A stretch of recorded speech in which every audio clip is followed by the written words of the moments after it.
Hello दोस्तों, आप सभी लोगों का एग्ज़ाम प्रेप 1103 में स्वागत है। Friends, my name is Vinay Kumar. Friends, हम लोग रेलवे एनटीपीसी ग्रुप डी का एमसीक्यू क्वेश्चन सॉल्व कर रहे थे। आज यह उसका दूसरा वीडियो है और आप लोग हमारे साथ साथ क्वेश्चन को सॉल्व करेंगे और उसका आंसर जितना सही होगा कमेंट बॉक्स में लिखेंगे। तो चलिए हम लोग स्टार्ट करते हैं क्वेश्चन नंबर 1 से। तो क्वेश्चन नंबर 1 को पढ़िए और उसका आंसर दीजिए। दिल्ली से वाराणसी के बीच नौ परिचालित वंदे भारत ट्रेन की अधिकतम गति कितनी निर्धारित है? 130 किलोमीटर प्रति घंटा, 140 किलोमीटर प्रति घंटा, 150 या फिर 160 किलोमीटर प्रति घंटा। तो क्वेश्चन नंबर 1 का आंसर आपका डी हो जाएगा, 160 किलोमीटर प्रति घंटा। नेक्स्ट क्वेश्चन, भारत में थल सेना दिवस किस तिथि को मनाया जाता है? 21 जनवरी को, 15 जनवरी को, 29 जनवरी को या फिर 25 जनवरी को। तो क्वेश्चन नंबर 2 का आंसर आपका हो जाएगा बी, 15 जनवरी को। नेक्स्ट क्वेश्चन, निम्न में से कौन सी खरीफ की फसल है? गेहूं, मक्का, चना या फिर जौ। क्वेश्चन नंबर 3 का आंसर आपका हो जाएगा बी, मक्का। महत्वपूर्ण तथ्य के रूप में आप याद रखेंगे, खरीफ फसल जून जुलाई में बोई जाती है और अक्टूबर नवंबर में काट ली जाती है, जैसे धान, गन्ना, तिलहन, ज्वार, बाजरा इत्यादि। रबी फसल अक्टूबर नवंबर में बोई जाती है और मार्च अप्रैल में काट ली जाती है, जैसे गेहूं, चना, मटर, सरसों इत्यादि। गर्मा फसल मई जून में बोई जाती है और जुलाई अगस्त में काट ली जाती है, जैसे राई हो गया, मक्का हो गया, ज्वार हो गया। तो ये सब गर्मा फसल यानी कि गर्मी के दिनों में। नेक्स्ट क्वेश्चन, भारत में हरित क्रांति किन फसलों में सर्वाधिक सफल रही? गेहूं एवं आलू, ज्वार एवं तेल बीज। यहाँ उसके बाद ऑप्शन नंबर सी, गेहूं एवं चावल। ऑप्शन डी, चाय एवं कॉफ़ी। तो क्वेश्चन नंबर 4 का आंसर आपका हो जाएगा सी, गेहूं एवं चावल। महत्वपूर्ण तथ्य के रूप में आप याद रखेंगे, भारत में हरित क्रांति लाने का श्रेय डॉक्टर एम एस स्वामीनाथन को जाता है।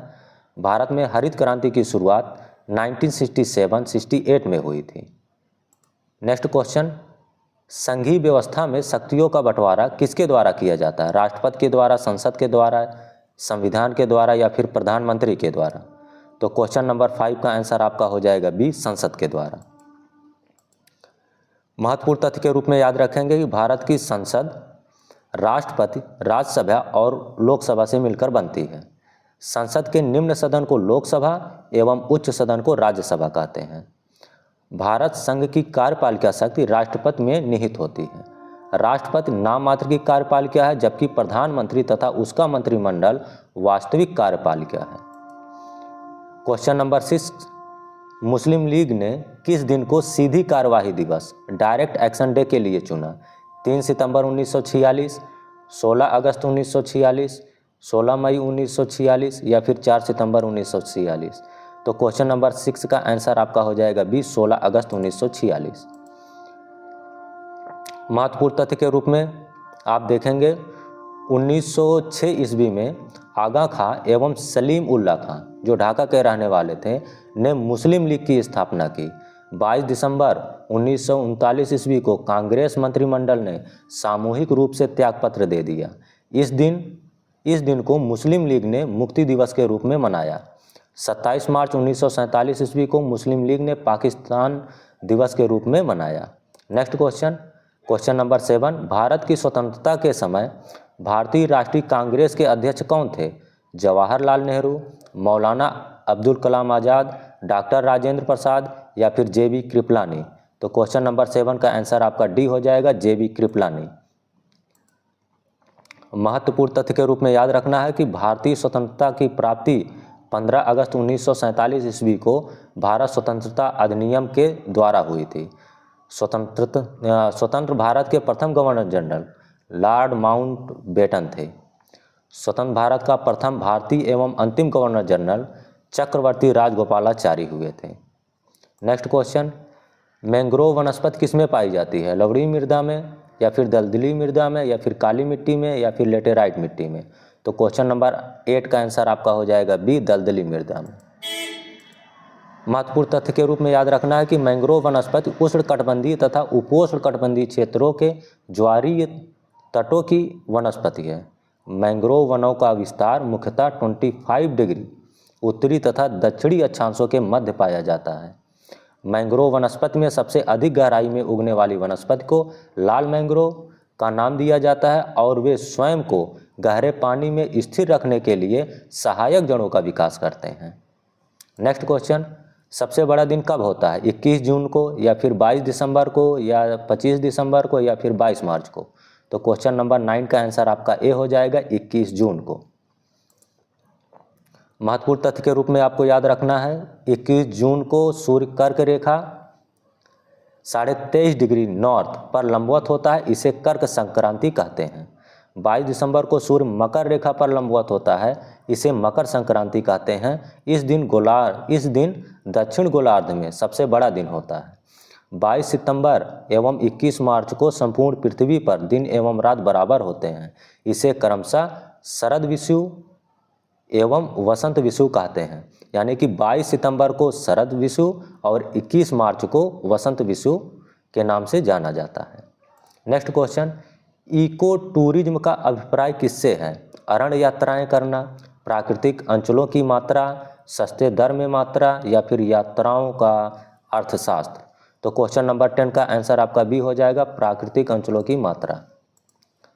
भारत की सर्वप्रथम महिला शासक कौन थी? सबसे इजी क्वेश्चन। तो क्वेश्चन नंबर 11 का आंसर आपका हो जाएगा डी, रजिया बेगम। महत्वपूर्ण तथ्य के रूप में आपको याद रखना है गुप्त वंश के शाह तुर्कान के अवांछित प्रभाव से परेशान होकर तुर्की अमीरों ने रुकनुद्दीन फिरोज को हटाकर रजिया को सिंहासन पर आसीन किया, यानी कि रजिया को सिंहासन पर बैठाया। रजिया ने पर्दा प्रथा का त्याग कर तथा पुरुषों की तरह चोगा एवं कुलाह पहनकर राज दरबार में खुले मुंह जाने लगी थी। रानी लक्ष्मीबाई ने झांसी में भारतीय स्वतंत्रता संग्राम 1857 के विद्रोह का नेतृत्व किया था। Next question, question number 12, Krishnadevaraya द्वारा लिखित आमुक्तमाल्यद किस भाषा का ग्रंथ है? संस्कृत, तमिल, तेलुगु या फिर कन्नड़? तो क्वेश्चन नंबर 12 का आंसर आपका हो जाएगा सी, तेलुगु। महत्वपूर्ण तथ्य के रूप में याद रखना है कृष्णदेवराय ने संस्कृत में जाम्बवती कल्याणम की रचना की थी। नगलपुर नामक नए शहर, हजारा एवं विट्ठल स्वामी मंदिर का निर्माण कृष्णदेवराय ने करवाया था। कृष्णदेवराय के शासनकाल को तेलुगु साहित्य का क्लासिक युग कहा गया है। नेक्स्ट क्वेश्चन, भारतीय संविधान का सबसे बड़ा स्रोत निम्न में से कौन सा है? भारतीय शासन अधिनियम 1935, ब्रिटिश संविधान, अमेरिका का संविधान या फिर भारतीय शासन अधिनियम 1919? तो क्वेश्चन नंबर 13 का आंसर आपका ए हो जाएगा, भारतीय शासन अधिनियम 1935। महत्वपूर्ण तथ्य के रूप में भारतीय शासन अधिनियम 1935 की मुख्य विशेषताएं निम्न थी। कौन कौन सी थी? अखिल भारतीय संघ, प्रांतीय स्वायत्तता, केंद्र एवं द्वैध शासन, संघीय न्यायालय की व्यवस्था। नेक्स्ट पॉइंट, 1919 के भारत शासन अधिनियम को मॉन्टेग्यू चेम्सफोर्ड सुधार अधिनियम कहा जाता है। नेक्स्ट क्वेश्चन, निम्नलिखित में से सबसे ऊंचा पक्षी कौन सा है? मोर है, पेंगुइन है या फिर शुतुरमुर्ग है या फिर ईमू? क्वेश्चन नंबर 14 का आंसर आपका सी हो जाएगा, शुतुरमुर्ग। महत्वपूर्ण तथ्य के रूप में याद रखना है सबसे छोटा पक्षी हमिंगबर्ड होता है। एल्बाट्रॉस सबसे बड़ा समुद्री पक्षी है जिसके पंख का फैलाव 10 से 12 फीट है। नेक्स्ट क्वेश्चन, शब्द अहस्तक्षेप अर्थव्यवस्था के किस रूप के साथ संबंधित है? पूंजीवादी अर्थव्यवस्था, समाजवादी अर्थव्यवस्था, मिश्रित अर्थव्यवस्था या फिर निर्देशित अर्थव्यवस्था? तो क्वेश्चन नंबर 15 का आंसर आपका हो जाएगा ए, पूंजीवादी अर्थव्यवस्था। महत्वपूर्ण तथ्य के रूप में पूंजीवादी अर्थव्यवस्था में सरकारी हस्तक्षेप की नीति अपनाई जानी चाहिए, साथ ही संपत्ति पर निजी स्वामित्व होता है। सामाजिक अर्थव्यवस्था में आर्थिक संसाधनों पर सरकार का स्वामित्व होता है तथा इसमें संपत्ति पर निजी स्वामित्व की धारणा का कोई संकेत नहीं होता है। मिश्रित अर्थव्यवस्था ऐसी अर्थव्यवस्था जिसमें निजी तथा सरकारी दोनों क्षेत्रों का सह अस्तित्व होता है। नेक्स्ट क्वेश्चन, युद्ध या आक्रमण के कारण अनुच्छेद 352 के अंतर्गत आपातकाल की घोषणा के लिए संसद का अनुमोदन अपेक्षित है 1 माह के भीतर, 2 माह के भीतर, 4 माह के भीतर या फिर 6 माह के भीतर। तो क्वेश्चन नंबर 16 का आंसर आपका ए हो जाएगा, 1 माह के भीतर। महत्वपूर्ण तथ्य के रूप में आप लोगों को याद रखना है कि भारतीय संविधान में 3 प्रकार के आपातकाल की व्यवस्था की गई है, राष्ट्रीय आपात, राष्ट्रपति शासन और वित्तीय आपात। तो याद इसको रखना है, आर्टिकल भी अनुच्छेद भी। तो राष्ट्रीय आपात अनुच्छेद 352 में है, राष्ट्रपति शासन अनुच्छेद 356 में है और वित्तीय आपात अनुच्छेद 360 में है। तो याद करने का सबसे इजी तरीका है राष्ट्रपति आपात 352, फिर इसमें 4 साल ऐड कर दीजिए, तो 4 ऐड करेंगे तो 356 आ जाएगा जो राष्ट्रपति शासन होगा, और इसमें 4 ऐड करेंगे तो 360 हो जाएगा, तो 360 में वित्तीय आपात है। राष्ट्रीय आपात की घोषणा निम्न किसी भी आधार पर राष्ट्रपति के द्वारा की जाती है, चाहे युद्ध, बाह्य आक्रमण तथा सशस्त्र विद्रोह। राष्ट्रीय आपात की घोषणा राष्ट्रपति मंत्रिमंडल के लिखित सिफारिश पर करता है। राष्ट्रीय आपात की उद्घोषणा को न्यायालय में प्रश्नगत किया जाता है। नेक्स्ट क्वेश्चन, एक समतल दर्पण द्वारा परिवर्तित प्रकाश एक वास्तविक प्रतिबिंब का रूप ले सकता है, किसी भी परिस्थिति में नहीं, यदि दर्पण पर पड़ने वाली किरणें अभिसारी हैं, यदि दर्पण पर पड़ने वाली किरणें अपसारी हैं, यदि वस्तु दर्पण के बहुत निकट रखी हो। तो क्वेश्चन नंबर 17 का आंसर इसमें से कौन सा होगा? तो क्वेश्चन नंबर 17 का आंसर इसमें हो जाएगा आपका ए, किसी भी परिस्थिति में नहीं। इसमें हम देखेंगे एक समतल दर्पण द्वारा परावर्तित प्रकाश किसी भी परिस्थिति में वास्तविक प्रतिबिंब का रूप नहीं ले सकता। नेक्स्ट क्वेश्चन, समुद्र में जल का रंग किस कारण नीला दिखता है? तो क्वेश्चन नंबर 18 का आंसर आप लोग बताएंगे। समुद्री जल की अशुद्धियों द्वारा नीले प्रकाश का अपवर्तन, समुद्री जल द्वारा नीले आसमान का परावर्तन, नीले रंग को छोड़कर शेष रंगों को समुद्री जल के अणु अवशोषित कर लेते हैं, और ऑप्शन डी, जल के अणुओं द्वारा नीले प्रकाश का प्रकीर्णन। तो क्वेश्चन नंबर 18 का आंसर आपका हो जाएगा डी, जल के अणुओं द्वारा नीले प्रकाश का प्रकीर्णन। कैमरे में किस प्रकार का लेंस उपयोग में लिया जाता है? उत्तल, अवतल, वर्तुलाकार या फिर समान मोटाई का? तो क्वेश्चन नंबर 19 का आंसर आपका ए हो जाएगा, उत्तल।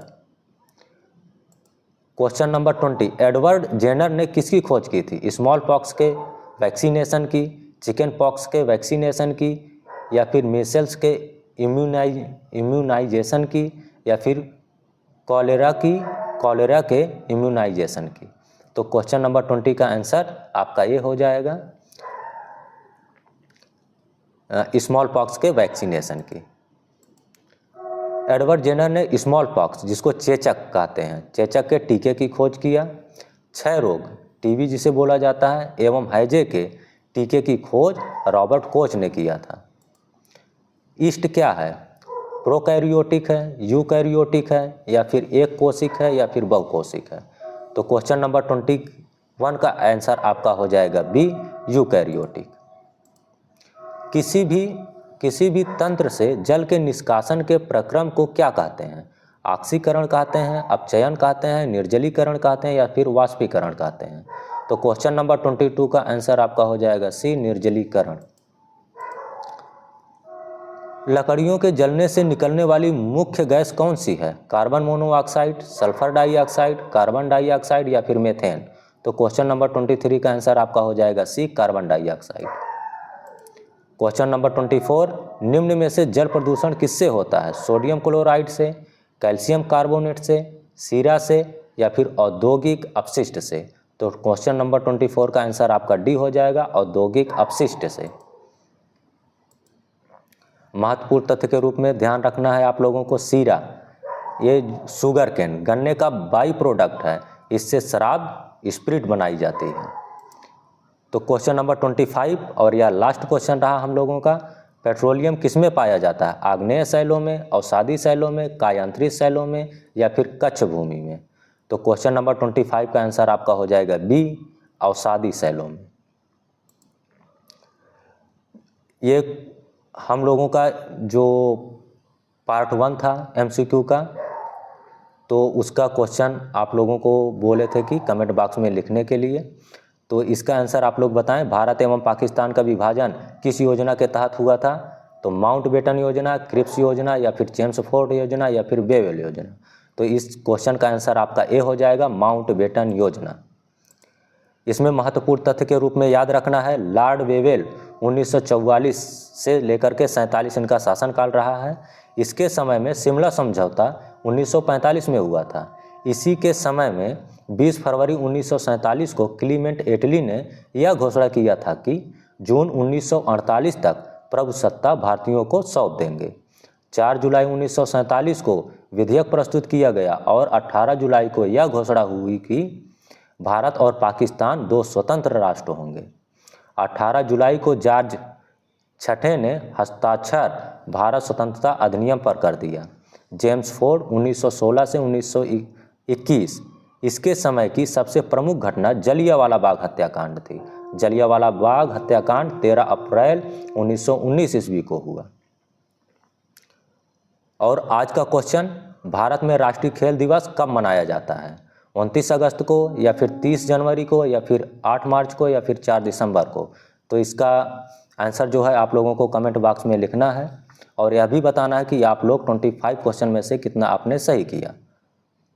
तो फ्रेंड्स, पूरा वीडियो देखने के लिए धन्यवाद। फिर हम लोग नेक्स्ट MCQ में मिलते हैं। तब तक के लिए टेक केयर, बाय बाय।